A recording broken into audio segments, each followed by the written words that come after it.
right, welcome back to another edition of We Rise Fighting Labor podcast. We bring you today's labor news, history, and analysis from the U.S. and around the world. This is a podcast you listen to with your fellow workers organizing on the shop floor. This is a podcast you listen to before walking into your union meeting. As always, I'm Rico Rutia, here with my co-host, Brian Pfeiffer.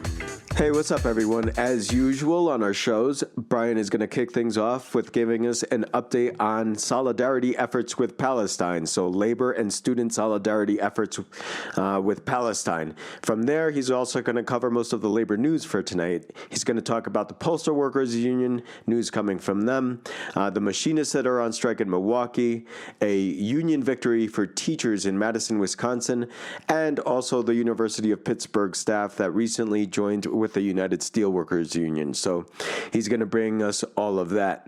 On my end, I am going to report on the think tanks, the organizations, the individuals who bring us numbers like $5 billion a day, $2 billion a day, $100 million per day. You know, the port workers strike is going to cost the economy $5 billion per day. The railway strike is going to cost the economy $2 billion a day. The Boeing strike by Boeing workers is going to cost Boeing $100 million a day. You know, those numbers come from somewhere. And there's a way that these people or these think tanks or these researchers, these quote-unquote economists crunch those numbers. And we're going to do a deep dive into that because their numbers are all over the media right now. And I think that these numbers deserve scrutiny. I think they deserve careful consideration. And so this week I went ahead and did a deep dive into the think tanks and names that are popping up in the media right now as sources for these numbers, these $5 billion per day figures. So we're going to do a deep dive into that. But as usual, we like to kick things off with a little music. And in today's episode, Brian's going to go ahead and introduce the music for us. So just going to hand the microphone over to him so he can do just that. We begin this episode by honoring the great Chris Christopherson, who died physically September 28th, 2024. Born in Bronzeville, Texas, and originating from a privileged background, Christopherson rejected a U.S. military career and chose to be a real-deal bilingual English-Spanish poet, songwriter, actor, and humanitarian. Throughout his decade-long career, Christopherson made innumerable contributions to many causes and struggles led by poor and working people worldwide. He was also a father, grandfather, and great-grandfather. Christopherson was a longtime friend of the United Farm Workers and other unions and workers' organizations. He supported Sinead O'Connor when she was attacked after rightly criticizing the Catholic Church. Christopherson was a great friend to the people of Central America, Cuba, many indigenous nations on Turtle Island, and other regions of the world, raising funds through benefit concerts, campaigns, and more. In a 1991 interview on New Zealand TV, as he toured with the Highwaymen group, Christopherson spoke truth about the U.S. government media nexus then touting the first U.S. invasion of Iraq. He said, quote, "The lapdog media cranks out propaganda that would make a Nazi blush," end quote. Christopherson's internationalist and humanitarian legacy was perhaps best exemplified in one of his quotes regarding Palestine that was posted online by an Irish organization. Christopherson was beloved by the Irish and had great affinity for the Irish people and their legacy of fighting colonialism and neocolonialism and their cultural contributions. Christopherson said, quote, "I found a considerable lack of work after doing concerts for Palestinian children. If that's the way it has to be, that's the way it has to be. If you support human rights, then you got to support them everywhere." Salute to you, Brother Chris, from We Rise Fighting Labor podcast. We'll never let the bastards get us down, and we, the people, will prevail. Here's Chris Christopherson's Sandinista.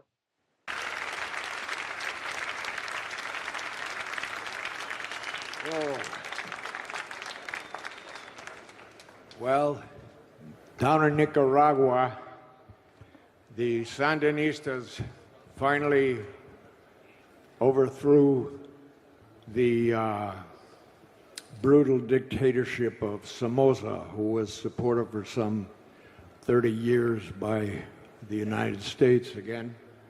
And at the celebration of their victory, after the United States started responding to that by mining roads and killing farmers and blowing up hospitals and schools full of children. But the Sandinistas were victorious and stood up to the United States and stood them down. And Daniel Ortega, the president, asked me to sing this song at their celebration, and I'll sing it for you.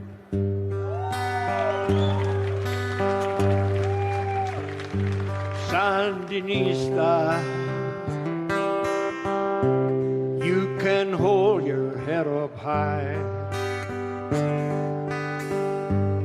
You have given back their freedom. You have lived up to your name. Sandinista, may your spirit never die. Hold a candle to the darkness. You're the keeper of the flame. Sandinista, keep believing in the dream. The truth is stronger than the shadows. Keep it shining in your eyes. Sandinista, may the soldiers disappear. May your children live forever. May their laughter fill your life.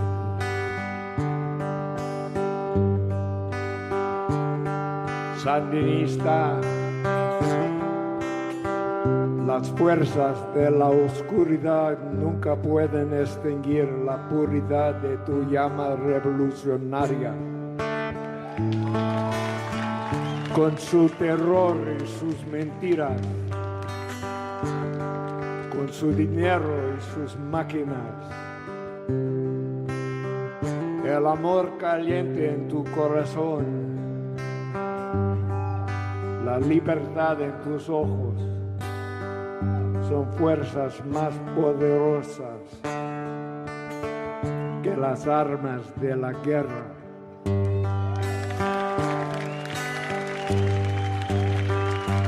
Sandinista, you can hold your head up high. You have given back their freedom. You have lived up to your name. Sandinista, may your spirit never die. Hold a candle to the darkness. You're the keeper of the flame. Muchas gracias. All right, listeners. In our Palestine news section for this episode, the Labor for Palestine supports Palestinian trade union call for worldwide work stoppage on October 7th. The title is We Won't Work for Genocide, Call for Mass Labor Action starting October 7, 2024. And this is available at laborforpalestine.net. That's LABORFOR, Palestine, one word, .net. The call states on October 7th, workers around the world commemorate World Day for Decent Work, a date on which unions reaffirm one of their most important principles, defending the right of workers without discrimination to decent work. This date also reminds us of a full year since the occupation deprived Palestinian workers of the right to go to work and subjected the Palestinian people to all forms of oppression and systematic destruction of the foundations of a decent life, foremost of which is the right to work. To address this injustice faced by the workers and people of Palestine, let us all stop working for 15 minutes to remind the international community of the suffering of Palestinian workers and people, and to reaffirm the global trade union movement's commitment to its principles, which supports people's right to emancipation, freedom, and self-determination. To find that statement and a variety of other information related to workers supporting Palestinians, laborforpalestine.net. And listeners, Rick and I graduated from the UMass Amherst Labor School in Western Massachusetts, and we were fortunate enough at the time, still there, fighting strong, UAW local that represented our graduate student workers there on campus. And that local is a big part of the Western Mass Area Labor Federation. They recently backed a call for arms embargo on Israel.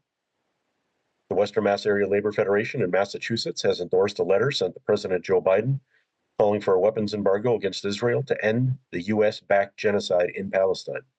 It comes after a unanimous delegate vote this month. The group represents 50,000 workers in more than 60 unions across Hampshire, Hamden, Franklin, and Berkshire counties, and is joining a national effort by 7 major unions. That's a major advance, and we encourage other union federations, unions, etc., to follow their example. You can see more information on Facebook page, Western Mass Area Labor Federation. Workers for Palestine contingents will be at the October 5th and October 7th National Day of Actions for Lebanon and Palestine. Numerous events in solidarity with the Lebanese and Palestinian people are ongoing on campuses and other work sites and in the streets all across North America and the world. Participants continue to fight for a liberated future for all, without U.S.-Israel genocidal apartheid, in a world without racism and oppression. The U.S. Campaign for Palestinian Rights has a listing of many recurring events and also actions for October 5 and 7. There will be many Workers for Palestine contingent and also Labor for Palestine contingents. See uscpr.org and also the Palestinian Youth Movement and Students for Justice in Palestine on social media for ongoing developments for October 5 and 7, and many, many other actions, including anti-Zionist Jewish actions as well, one of which will take place October 6th in Milwaukee, Wisconsin. An anti-Zionist Jewish organization will be having an event at the local beach in Milwaukee at 2 p.m. Statements on Secretary General Hassan Nasrallah, who was murdered by the U.S. and Israel in a cowardly bombing. Pal Atta in New York and New Jersey put out a September 30th statement that says in part, quote, "His blood, like that of tens of thousands of martyrs in Palestine and Lebanon, is on the hands not only of the Zionist occupation regime, but of that trinity of evil and its servants in Washington. He was targeted in a criminal conspiracy between the Zionist occupation regime, the White House, and the Pentagon, which gifted it $8.7 billion more of free weapons the very day before the massacre. Only the endless flow of arms and dollars from the United States allows the Zionist entity to commit such crimes."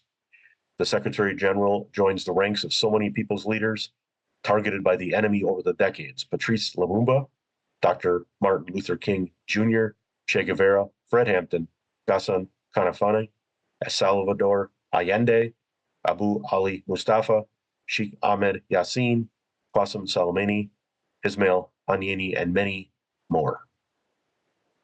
The full statement is available at al-awdany.org, and there's more information up there as well regarding the statement, which ends, "The cause of the resistance, the cause of Syed Hassan fought for, the cause of liberation is the cause of all humanity. We all must continue his fight," end quote. And the Black Agenda Report, which reports on and analyzes developments in the African diaspora around the world, published a statement by author Gerald A.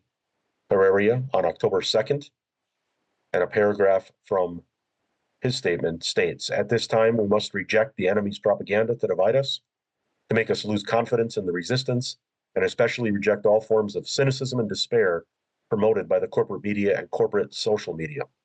The assassination of Hassan Nasrallah and other leading figures from Hamas and Hezbollah is, of course, a blow and is painful. However, it does not alter the trajectory. If anything, it will motivate and energize all of us to intensify our efforts in the struggle in whatever capacity we can. There is no turning back. Imperialism and Zionism must be defeated. Victory is inevitable." End quote. The full statement can be found at the Black Agenda Report. That's blackagendareport.com. Okay, now to you, Rick. Thanks, Brian. So, you and I already caught up as we usually do before the show. And so, my process and, what happened today as in what I'm coming in with. I'm going to be talking about Anderson Economic Group again. And also going to be talking about the think tanks that produce the numbers we hear in the media. When we hear about the dock workers strike costing the economy $5 billion a day, where does that number come from? Where does that number come from? And how do these people come up with those numbers? Apparently this is really important. Yeah, here, let me put it all out there. In preparation for today's episode, I did what I usually do. I go to Google News. I type in union strike, labor strike, and a variety of things comes up. But this week, it was just the port workers strike. I mean, this is what's in the media right now is the port workers strike. And so, I was sitting at work and reading several of these articles, and CNN, the BBC, Forbes magazine, all produced articles. And yeah, these articles had numbers attached to them, at least as far as how much the strike would cost. And it kept on citing sources. And so that's what today is about for me. The sources that they're citing, the think tanks, the people, my experience, researching this, because it gets on my fucking nerves, man. This $5 billion a day, $2 billion a day, $100 million a day. It gets on my nerves because it's really reckless reporting. It's really reckless research. But this is what's being broadcasted. So that's what I'm going to talk about today. With a focus specifically on Anderson Economic Group. But I have to give a shout out, worthy mention of some of the other people and organizations that have been cited in these articles this week, as far as, the effects of this strike, the economic effects of these strikes. And the first person is a person named Grace Zemmer. She was actually quoted a lot saying that the strike would cost $4.5 billion a day. Then there was another entity, organization, think tank. I'm not sure what it is. I didn't get to research this one, but it's called Zanetta with an X. JP Morgan also put out some kind of study. I looked for it last week. I couldn't find it. They put out some kind of news release this week, but I didn't include it in the report. And finally, the last think tank that I was coming across is called the Conference Board. All right. But of course, Anderson Economic Group. Anderson Economic Group is quoted in CNN. Grace Zemmer and Zanetta get quoted by the BBC. And who is Grace Zemmer, by the way? People may be asking. Well, in these news reports, it says that she's an associate U.S. economist at Oxford Economics. All right. And Oxford Economics, you're like, okay, the Oxford School of Economics, right? No, Oxford Economics Group. It's a private group. It's a private group that produces these studies. It's not Oxford. It's not the School of Economics. And even if it was a School of Economics, I would be talking shit about them. But it's not. It's Oxford Economics Group. And I did search for this person. I was telling you this, Brian. I did search for this person, Grace Zemmer. I actually spent about 20 minutes trying to find anything on this person, either at the Oxford Economics Group website, and I couldn't find it. And so I did actually go to the University of Oxford School of Economics and didn't find her there either.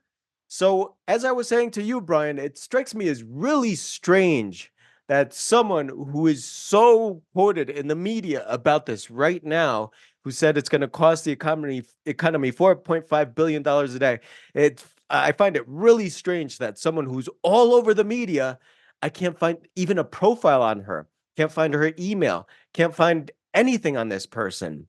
But apparently she works for Oxford Economics Group. I did go through their staff listing. It's several pages long.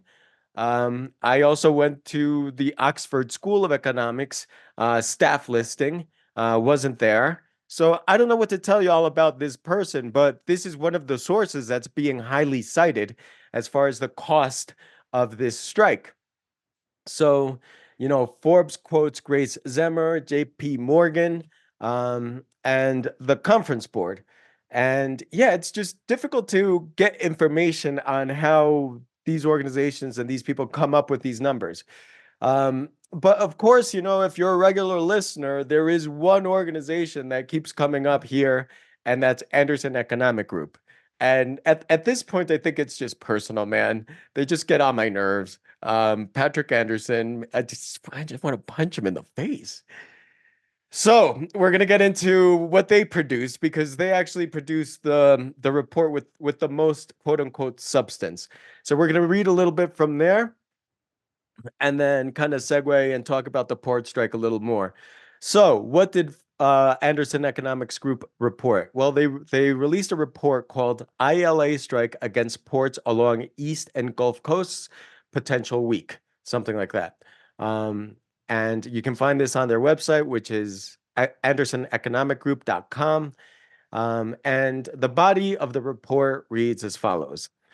The firm calculates that a 1 week strike will cost striking longshoremen and the United States Maritime Association $2.1 billion. A strike lasting more than a week will begin to affect retailers and manufacturers as supply chains grind to a halt. While other estimates put losses to the U.S. economy at billions of dollars per day, the experts at Anderson Economic Group note that a strike at a port delays trade but does not destroy it. Why are they experts? Because they tell you they're experts. Man, anyway, the thing goes on. And I'm going to skip around it a little bit because it is a little lengthy. But the report goes on to talk about the different types of losses that could come to being because of the strike. Gives us a few, the lost wages to workers, the losses to the Maritime Association, the directly caused lost earnings, including lost wages experienced by workers in related industries, the spoilage of imported food items, and additional cost of delayed shipping, which compound over time. So they gave us a lot of things that apparently they consider when coming up with that number. And, halfway down the report, they offer kind of a crude table, just a list of line items. One is lost goods cost, including to customers, which is $1.4 billion, losses to port companies, which is $50 million, lost wages, which is $202 million. The subtotal of that is $1.7 billion. And then they add indirect losses to other transportation companies at $348 million to come up with that figure of $2.1 billion. All right. Honestly, it's still not making any sense to me, but this is what journalists are biting into. This is, Anderson Economic Group is one of the go-to think tanks. Now, after that table, we get comments from the AEG, the Anderson Economic Group experts. And this is what it says. Patrick Anderson, AEG's principal and CEO, offered the following comments on the ILA strike and its anticipated effects in the first week.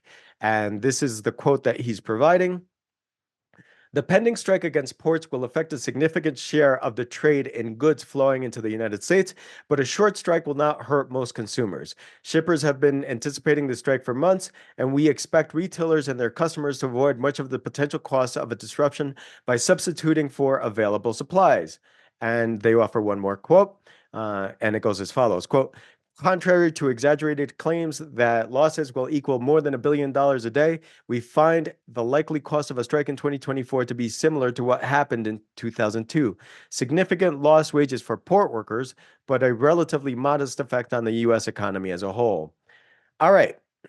Now think of that whatever you will. We finally get to the meat of the matter shortly after that quote.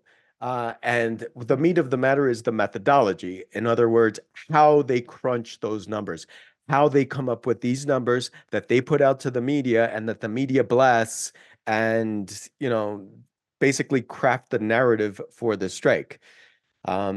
So we finally get to the methodology of how they come up with those numbers. And this is how it reads. I'm going to read this verbatim. It's it's 3 small paragraphs. Bear with me because I think, it says something. Anderson Economic Group followed the same proven methodology used to estimate costs from the 2024 Boeing strike, the 2019 and 2023 UAW strikes, the threatened 2023 UPS and 2022 rail union strikes, 2023 Canadian rail lockout, 2 West Coast port shutdowns, the 2003 East Coast electrical bailout, the 2022 Turkey, Syria earthquake, and other significant events in the firm's 28-year history. This is all talking about their methodology still, okay? This methodology focuses on the direct effects of a strike or work stoppage, including on wages, output, and suppliers. It considers the limited ability of the company's customers to adjust schedules and substitute one product for another, as well as the impact of the strike on suppliers to the company and vendors selling to the company's striking workers. This still is not making any sense, but this is literally what the thing is saying. This is literally the methodology being described in the methodology section. This is the final paragraph of that.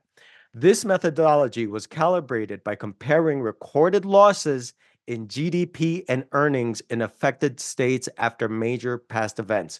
All right, let's highlight that. Let me read that one more time.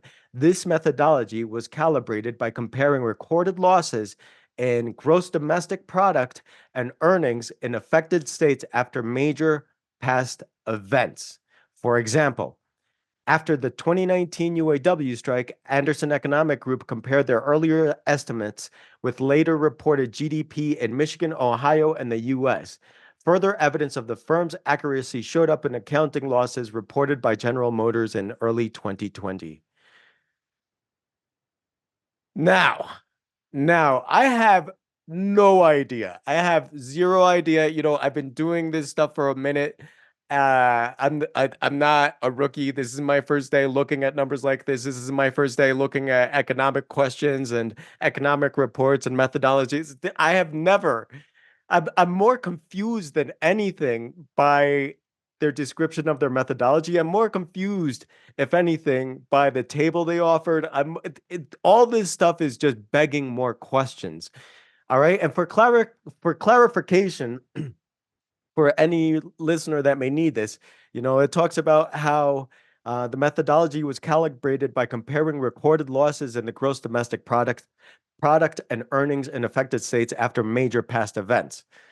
All right. Now, for clarification, the gross domestic product is the total monetary or market value of all the finished goods and services produced within a country's borders, or in this case, a state's borders, in a specific time period. It's basically just a broad measurement, a broad comprehensive scorecard of a given country's or state's economic health. So what Anderson Economic Group is saying that they did is that they measured the gross domestic product for these states where there were strikes before and after the strike event, which I don't know what that says. I don't know what that measures. It doesn't make any sense to me. And they don't offer more information. See, that's the thing too, is like, I'm kind of left at a loss. We're left at a loss. We just have to take them as experts because they say they are experts. How could this sort of thing be done differently? Honestly, research doesn't have to be this complicated, and research can be really simple. And I encourage anyone doing research to keep it simple. I've already done a couple of programs, a couple of episodes where I walk people through how to do some basic research, some research around corporations, some research around political contributions. And I got to emphasize, it's best to keep it simple. Basically, you want to be able to talk about your research right off the top of your head. Keep it real simple like that. And so I'm going to take a stab at that because this is what it could look like. This is what it could look like. For instance, let's talk about some numbers. Here, let's start here. One of the numbers that is being tossed around by the media is that the dock workers are demanding a $5 an hour increase, a $5 per hour wage increase. So let's crunch some numbers. All right, so $5 per hour, that raise, times 40 hours in a week is $200. It's $200, right? 5 times 40 is $200 more per week per worker. All right, that's what I can say so far is 5 times 40 is $200 more per week per worker. Keeping it real simple. Keeping it real simple. Now that's 40 hours in a week. There's 52 weeks in a year. So now we're going to multiply that times 52. Okay, so we're going to multiply 200 times 52 weeks in a year. That's 10,400 more per year per worker. Okay, that's what we can say so far. All right, $10,400 more per year per worker if the workers get a $5 an hour increase. All right, but there's 45,000 workers. All right, so let's keep going with this really simple math. There's 45,000 workers. So let's multiply that $10,400 number times 45,000 workers. That's $468 million per year. All right, pretty simple. A $5 per hour increase for 45,000 workers is going to come out to $468 million if we're assuming a 40-hour work week and if we're just acknowledging the 52 weeks in a year. Okay, so $468 million per year. That's the cost of this $5 per hour increase. And you may stand back and be like, oh, well, that's a lot of money. That's almost $500 million. No. Please stay with me here. Stay with me here. Because right now, the dock workers, the port workers are negotiating against the U.S. Maritime Association, the USMX. And what the USMX is basically it's the union of the bosses. So basically all the carriers, all the companies that ship the stuff that these workers unload and load. Yeah, those companies. The USMX is made up of 40 of those companies. And I looked into a couple of them because I recognize their names. I looked at Maersk Corporation, that's Maersk Corporation, and Evergreen Corporation. And my source was Google Finance, which I've talked about on the show as well. You go to finance.google.com and get this information pretty quickly. And it's the same information that these corporations submit to the Security and Exchange Commission. So that's why I will lean into Google Finance. So this is what Google Finance tells us, that Maersk Corporation in 2019 experienced a loss of $84 million. 2020, it made $2.8 billion in profits. In 2021, $17.9 billion. 2022, it made $29.2 billion in profits. In 2023, it made 3.8. I don't know what happened there, man. I don't know who's fucking up, but yeah, they took a serious hit from 2022 to 2023. But even at that $3.8 billion figure, this one company out of 40, this one company can afford to pay for the wage increase. All right. Don't be calling these numbers profits until you've taken care of your workers. All right. That shouldn't even be $3.8 billion. It should be $3.8 billion minus $468 million, whatever the cost of the wage increase is. All right. Now, Evergreen Corporation, that's a $276 billion corporation. All right. And last year they made $35.3 billion in profits. All right. Let's talk about these numbers because these numbers are real simple. These numbers are not, they're not mystified, they're not murky. This is coming directly from the horse's mouth. And we compare these profits with the cost of giving a wage increase, and it seems very reasonable. Especially if we take the numbers of these think tanks, these goofy ass numbers that these think tanks produce, especially if we take their numbers of $4.5 billion, $5.5 billion, and say that the workers unload and handle $5 billion worth of merchandise, goods, and trade per day. Even if we take their goofy little numbers, this wage increase can be paid for, and the companies won't even feel it. What's it going to result in? What's $500 million less in corporate profits going to result in? What? A slightly smaller dividend for the shareholder? Oh no. Oh no. I'm going to try not to lose sleep at night. So that's what my report was this week. I basically went down this rabbit hole because, it's just coming up so much, and these think tanks are they're creating the narrative. Whenever a union goes on strike or makes a demand for a wage increase, whenever the minimum wage is on the ballot, either on the state ballot or the county or the city or whatever, you always get these quote unquote economists. Really, they're not economists, because when your research is this sloppy and careless and you don't offer your methodology, it's more like a scoundrel thing, man. Yeah, Brian, this is what I was telling you before we jumped on, is like, if these people walked into my economics class, if these people walked into my finance class, if these people walked into a presentation I was doing on how to open up a bank account or create a budget, they would just fail. They would fail miserably. Like, this is, I don't, should I just call it fraudulent stuff? Because it's completely unsubstantiated. It begs more questions than it answers.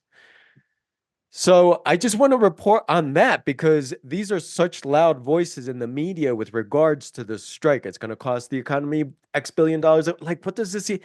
It's immeasurable, folks. It's immeasurable. And we can be okay with this. It's immeasurable. Like, a strike like this is going to affect a lot of people, a lot of industries, and in ways that we just can't measure. And that's okay. All right. We don't have to come up with numbers like this and fraudulent shit like this. And we certainly don't have to embrace it unless it is to our advantage and the advantage of the struggle, which we can get creative with that. But I just wanted to let people know where these numbers come from and the type of think tanks that this comes from. I mean, look at this. Oxford Economics, naming themselves after Oxford. Like, come on, man. You are a private company. Just leaning on the quote unquote legitimacy of Oxford University School of Economics. Get out of here, you scoundrels. You fucking scoundrels. Ugh, make me so mad. Anyway, that's my report today. Thank you for listening. And I'm going to pass it back over to Brian, who's going to bring us more labor news. But that's the extent of my reporting for today, because I went down this rabbit hole. All right, thanks, Rick, for that very valuable information. We need to do more and more of this.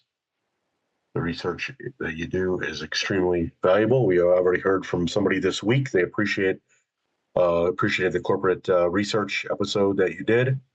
And listeners, we will continue to do these types of reporting. We really appreciate it, Rick. Thank you. Over 90 actions for postal workers. National Day of Action happened on October 1st. From the American Postal Workers Union Facebook page, quote, "Great work to all postal workers who organized rallies, and a big thank you to allies who took part in the October 1 Day of Action. We made our voices heard in over 90 cities across the country, demanding better staffing, better service, a good contract, and advocating for vote by mail. We will continue to share photos and stories of actions throughout the week. Remember, tomorrow is Gear Day Thursday. That was today. Every Thursday, the APWU wears its gear. Members wear their gear with pride. Okay, photos and videos are available at the APWU's Facebook page and other social media.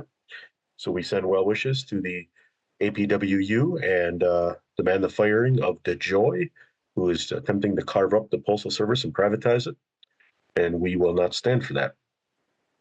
All right, and many follow-up actions are already being organized from October 1. One of those is happening on October 14th in Milwaukee, Wisconsin. The National Association of Letter Carriers, Branch 2, will sponsor a protest to demand a just contract, end to time theft by management, and an end to workplace harassment by management.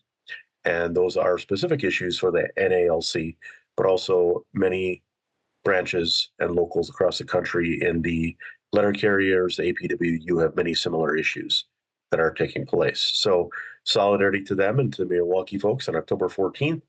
And listeners can go to NALC Branch 2 on the Facebook page for the flyer and more information. And if you're in a union or a workers organization in particular, please spread the word, but also, of course, community members, because we need the Postal Service as well for a whole variety of reasons.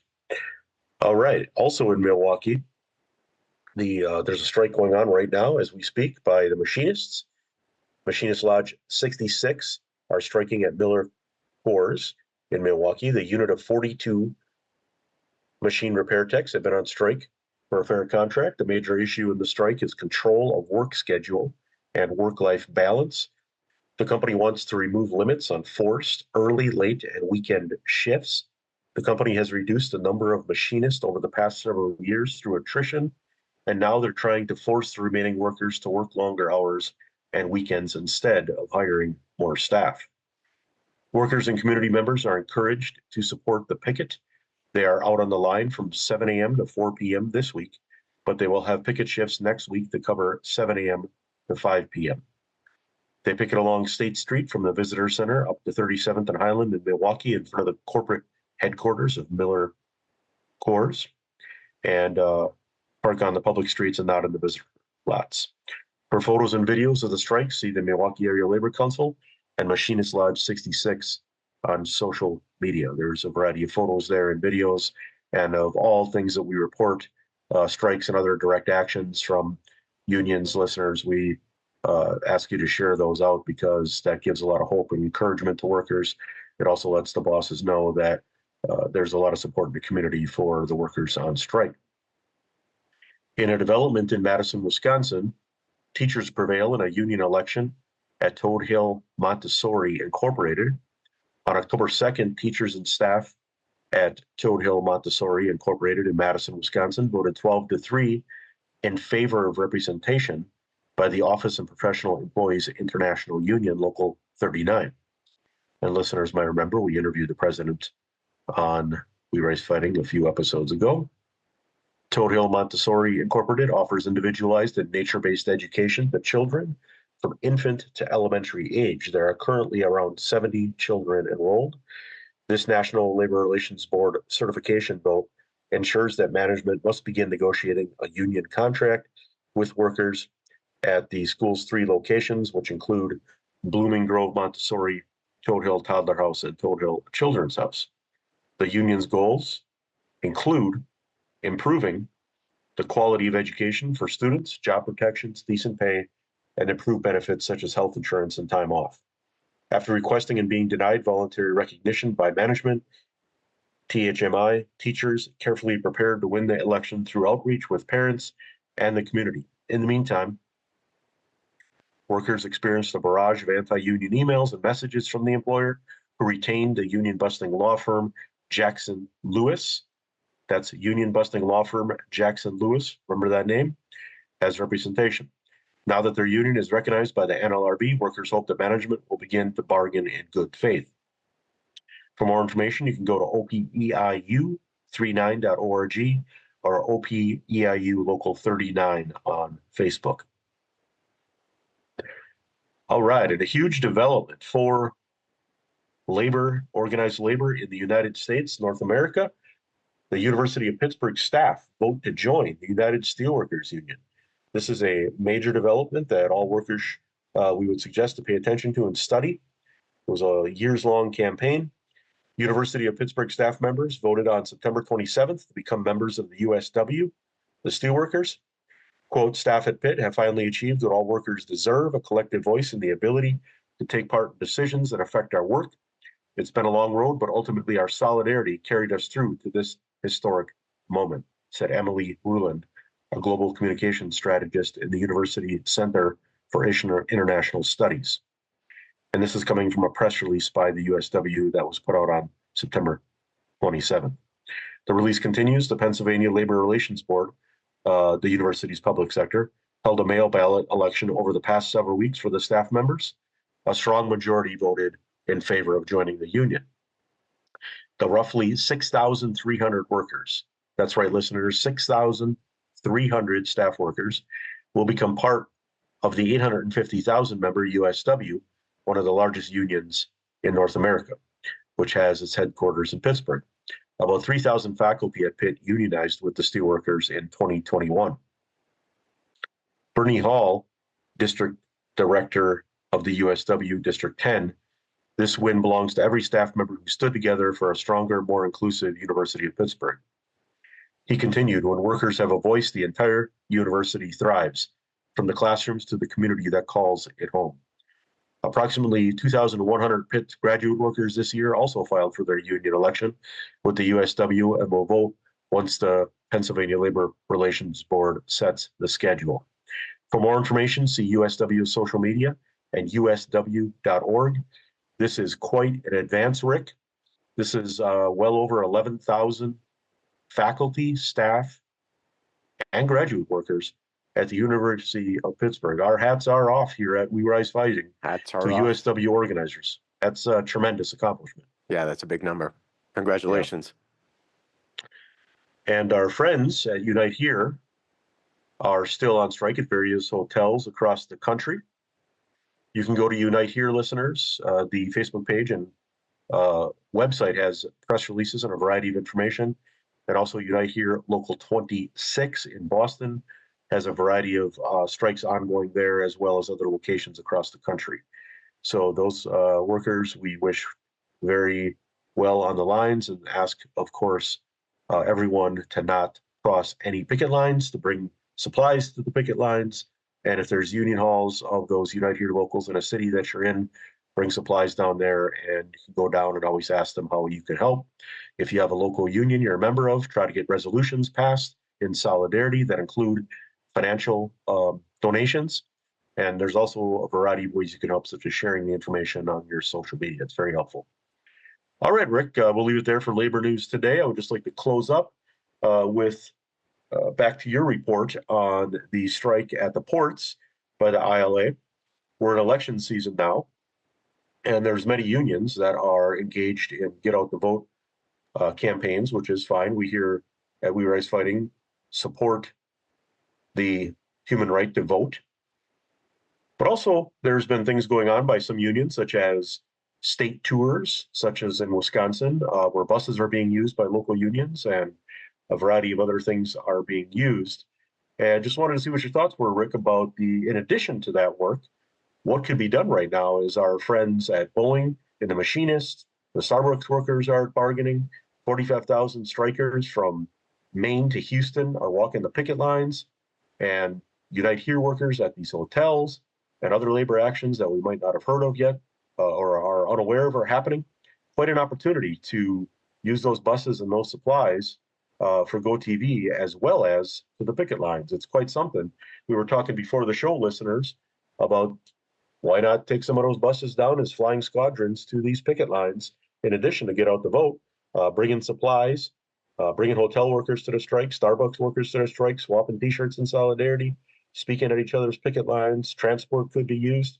Could be quite something. This is an opportunity we haven't seen in some time. These many strikes in very important sectors in the United States, and many, many opportunities are there. We know solidarity is happening already, but this could be stepped up to quite a degree if some creativity was used by some unions we were talking about, Rick. So what were you thinking about in relation to this? Yeah, no, that's it. I mean, you captured a lot of it. You know, I used to work for SEIU. I used to work for the Service Employees International Union. And on one occasion, it was during the gubernatorial race here in Colorado. And I just remember taking note of all the resources that go into get out the vote. You know, the staff time, the volunteer time, the member time, the buses.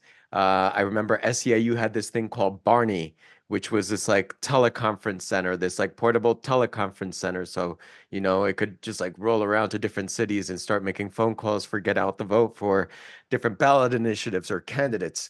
It's like the buses, the conference centers, the people, the staff, the time, the clipboards, the pencils, the pens, everything. What if the political contributions, like what if all of this was rechanneled towards solidarity with striking workers, with striking port workers, with striking Boeing workers? What if it was all turned around, and instead of putting all these resources towards electing a genocidal cop, we did it to teach people about solidarity, teach the next generation about solidarity, teach people about organizing and mutual aid and self-help, stuff like that. Stuff that we here on this show are learning from interviewing striking workers. Like these are the lessons that we need to learn so that we can actually create a movement that threatens this duopoly.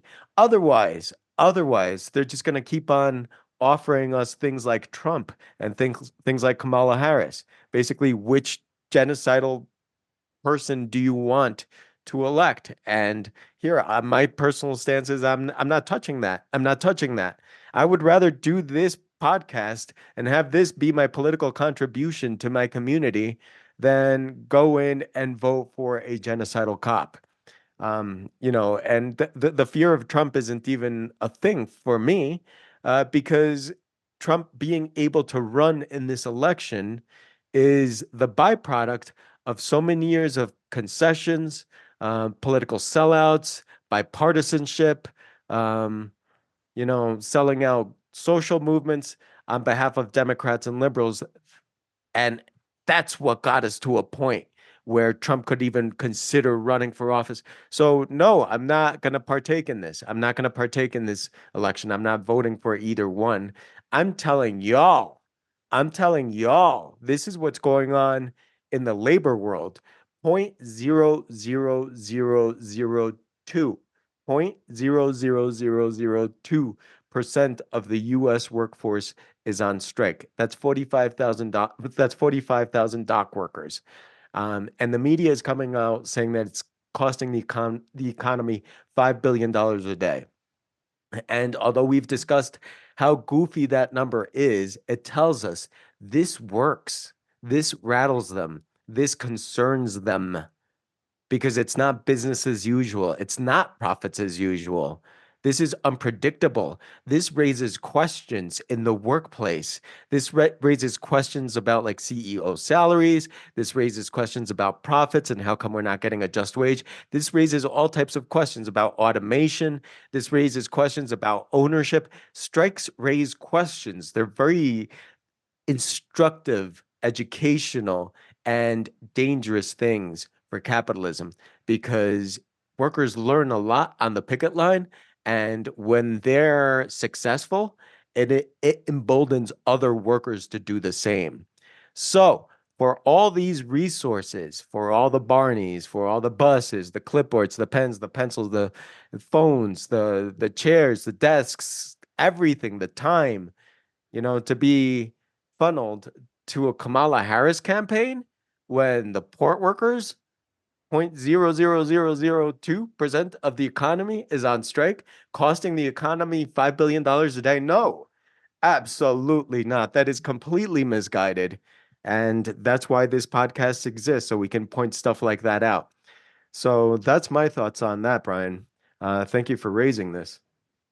And thank you, listeners, always for tuning in, hearing us out, considering some of the stuff that we say.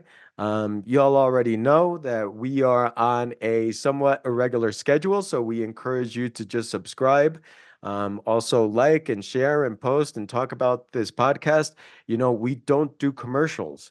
We absolutely will not do commercials. That's not our style. It's kind of corny. And so we don't touch that. We just do word of mouth, and however many people listen is cool with us. But if you want to share, if you find this insightful, if you know someone who's close to one of the strikes that we're talking about, please send it their way, because the purpose of this podcast is to try to empower striking workers, any workers, or at the very least, get them thinking. So thank you again for listening. Thank you for tuning in. Love and solidarity to all. Have a good night, everyone. Take care.